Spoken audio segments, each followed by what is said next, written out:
A high-ranking politician in Burkina Faso has been the first person in Sub-Saharan Africa to die from the coronavirus. 62-year-old diabetic Rosemarie Compaoré was a lawmaker for the country's main opposition party and the first vice president of parliament. The continent's been spared the worst in the pandemic, with under 1,000 cases so far.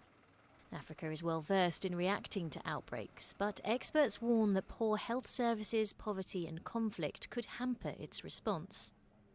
Meanwhile, the World Health Organization has said to prepare for the worst. In other countries, we have seen how the virus actually accelerates after a certain tipping point. So the best advice for Africa is to prepare for the worst and prepare today.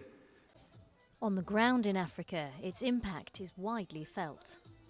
The virus has affected business globally. Here in Kenya, it has affected business. As you can see, our streets, things are not running as normal. Being in Namibia, I just think we should take more precautions about being healthy and all that. In the past, we never used to wash our hands. I wash my hands 20 times a day or so. It's really crippled our industry, our ability to move forward, even in Italy, because I was also restocking there.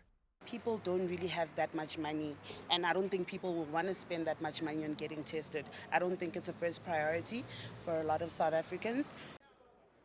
Travel restrictions disrupted air travel across the continent.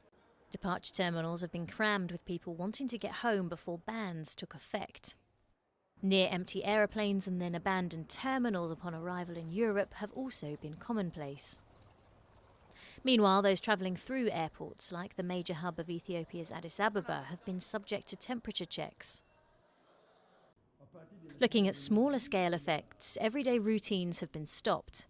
In the capital of the Democratic Republic of Congo, classrooms are empty and lecture halls closed. In Nairobi, health workers have begun fumigating potential hotspots in a bid to slow the spread of the virus. And in the markets of Gabon, the sale of pangolin, small creatures also known as scaly anteaters, have plunged as researchers suspect the animal originally transmitted the Covid-19 disease to humans. Pangolin is a traditional delicacy across Southeast Asia and one of the world's most trafficked animals. Finally, the virus is present even in fashion. Veteran South African designer Gavin Raja used glittering gems to recreate surgical face masks on his models at Cape Town Fashion Week. It's a new form of people that are coming out in the world who are going to be looked upon as victims of something. He aims to highlight the potential division and racism that such masks could spur.